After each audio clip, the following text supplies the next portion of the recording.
रहीम अस्सलाम वालेकुम स्टूडेंट्स। हम लोग इस वीडियो के अंदर 15 वाले चैप्टर के न्यूमेरिकल कर रहे हैं। फर्स्ट न्यूमेरिकल देखें 15.1। स्टेटमेंट दी गई है a transformer is needed to convert a main 240 volt supply into a 12 volt supply. इसका मतलब जो प्राइमरी के अंदर पोटेंशियल दिया गया वो 240 वोल्ट है, तो प्राइमरी के अंदर पोटेंशियल वीपी हम लोगों ने रख लिया 240 वोल्ट, और जो हमने हासिल करना है सेकेंडरी के अंदर तो वो आ जाएगा VS 12 volt. If there are 2000 turns on the primary coil, primary coil के अंदर जो टर्न्स है एनपी वो आ गई 2000। Find the number of turns on the secondary, तो सेकेंडरी के अंदर जो टर्न्स है एन एस ये हम लोगों ने फाइंड करनी है। फार्मूला यूज़ करेंगे N S over N P is equal V S over V P. ये याद रखें, ये टर्न्स रेशो वाला फार्मूला तमाम न्यूमेरिकल्स के अंदर यूज़ होगा। अगर ऊपर आप लोग टर्न सेकेंडरी ले रहे हैं तो इधर फिर ऊपर दूसरी तरफ जो सेकेंडरी है उसी का पोटेंशियल आएगा, तो बटे के नीचे प्राइमरी टर्न्स है तो बटे के नीचे ही प्राइमरी का पोटेंशियल आएगा, या ये दोनों साइडें उल्ट भी हो सकती हैं। तो यहाँ से हम लोगों ने एन एस फाइंड करना था, इसलिए हम लोगों ने इसको ऊपर रखा। ये एन पी इस तरफ डिवाइड हो रहा है इक्वल की दूसरी साइड पे जाके ये हो जाएगा मल्टीप्लाई। इनकी वैल्यू पुट करें, वी एस की वैल्यू आ गई 12, वी पी की वैल्यू आ गई 24, एन पी की वैल्यू आ गई 2000। ये ज़ीरो का हमने ज़ीरो से कट कर दिया, इधर बच गया 24।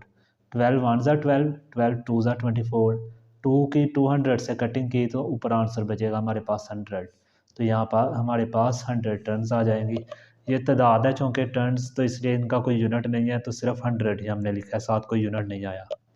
सेकंड देखें, a step up transformer has a turn ratio of 1:100।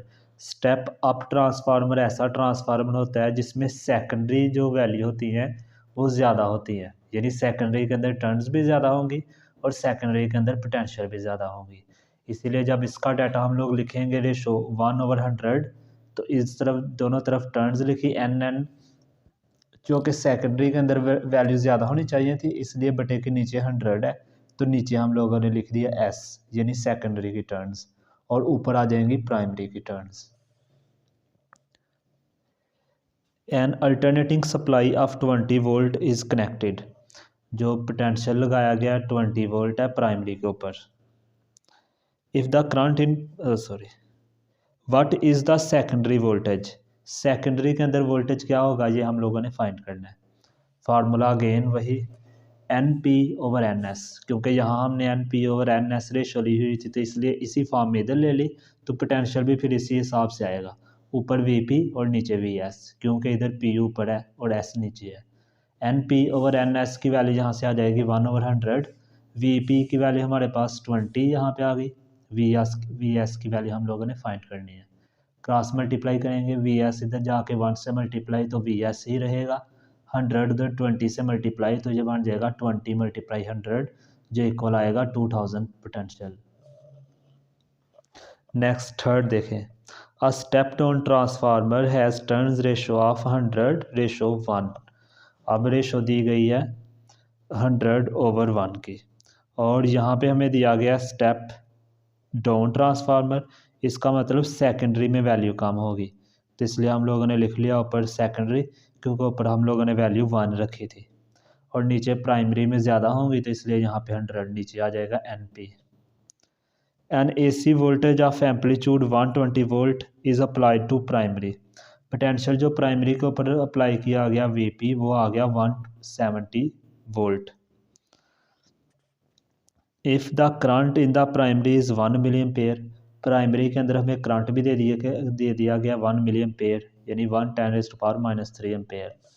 हमने फाइंड क्या करना है, what is the current in secondary. अच्छा, सेकेंडरी के अंदर करंट फाइंड करने के लिए हमारे पास सेकेंडरी के अंदर पोटेंशियल होना ज़रूरी है, तो यहाँ प्राइमरी के अंदर तो पोटेंशियल है, सेकेंडरी के अंदर नहीं है।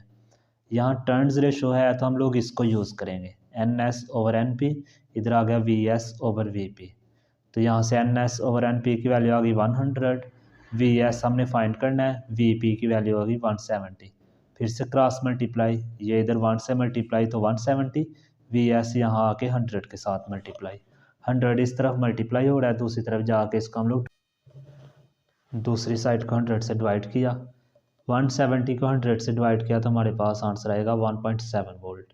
अब सेकेंडरी के अंदर पोटेंशियल आ चुका है, तो अब हम लोग फार्मूला यूज़ कर रहे हैं पावर का। ये VI पावर का फार्मूला 14 चैप्टर में भी आप लोगों ने पढ़ा था, तो इसी को यूज़ कर रहे हैं। एक आइडियल ट्रांसफार्मर के लिए सेकेंडरी पावर इक्वल होती है प्राइमरी पावर के, तो इधर पावर की वैल्यू VI, इधर भी VI।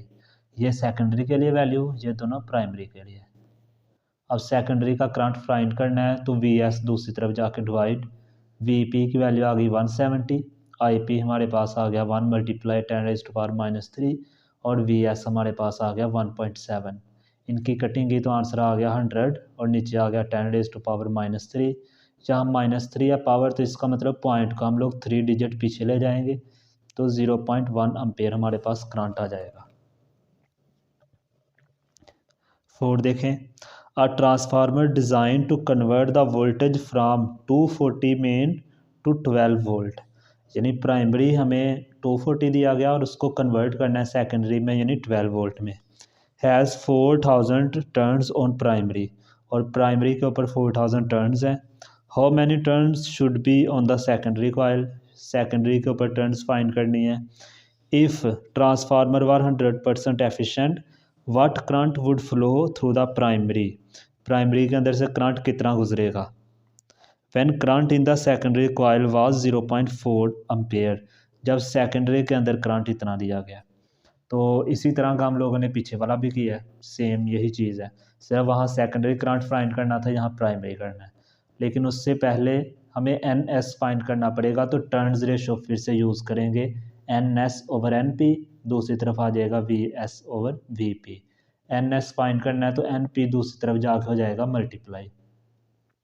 VS की वैल्यू हमारे पास आ गई 12 यहाँ से, VP की वैल्यू आ गई 240 मल्टीप्लाई NP की वैल्यू हमारे पास आ गई यहाँ से 4000। इनकी कटिंग कर लेते हैं, ये 0 0 से कट गया, 12 1 ज़ा 12 2 ज़ा 24, ये 2 की 400 से कटेंगी तो ऊपर बचेगा 200, तो NS इक्वल आ गया हमारे पास 200 के। नेक्स्ट पावर का फार्मूला फिर से VP IP इज इक्वल आ जाएगा VS IS। हम लोगों ने IP फाइंड करना है, IP इसी तरफ रहेगा, VP दूसरी तरफ जाके मल्टीप्लाई हो जाएगा। VS की वैल्यू हमें दी गई है 12, IS की वैल्यू दी गई है 0.4, VP की वैल्यू 240। ये सारी वैल्यू यहाँ पुट कर दी, मल्टीप्लाई करेंगे 240 से डिवाइड करेंगे तो 0.02 एम्पेयर हमारे पास करंट आ जाएगा। 5 देखें, a power station generates 500 megawatt of electrical power, power generate हो रही है 500 मेगावाट, मेगा को लिख लेंगे 10⁻6 watt, which is fed to a transmission line, what current would flow in the transmission line, current क्या फ्लो होगा वो हमने फाइंड करना है। If the input voltage is 250 kilowatt, ये हमारे पास आ जाएगा पोटेंशियल 250 किलो वोल्ट, किलो की जगह आ जाएगा 10⁻³ वोल्ट। फार्मूला पावर का P is equal VI, P की वैल्यू हमारे पास आ गई, V की वैल्यू आ गई और I हम लोगों ने फाइंड करना है। ये वैल्यू इस तरफ मल्टीप्लाई हो रही है, दूसरी तरफ जाके डिवाइड, 500 को 250 से डिवाइड करेंगे तो 2 आंसर आ जाएगा। ये पावर नीचे प्लस में ऊपर जाके हो जाएगी माइनस, तो 6 में से 3 पावर माइनस हुई तो 10⁻3, तो इसको ये करंट का यूनिट हमारे पास आ जाएगा एम्पेयर, तो ये इसका आंसर आ गया। अगर कहीं से नहीं समझ आती है आपको तो आप कमेंट के अंदर क्वेश्चन करके पूछ सकते हैं। अल्लाह हाफिज़।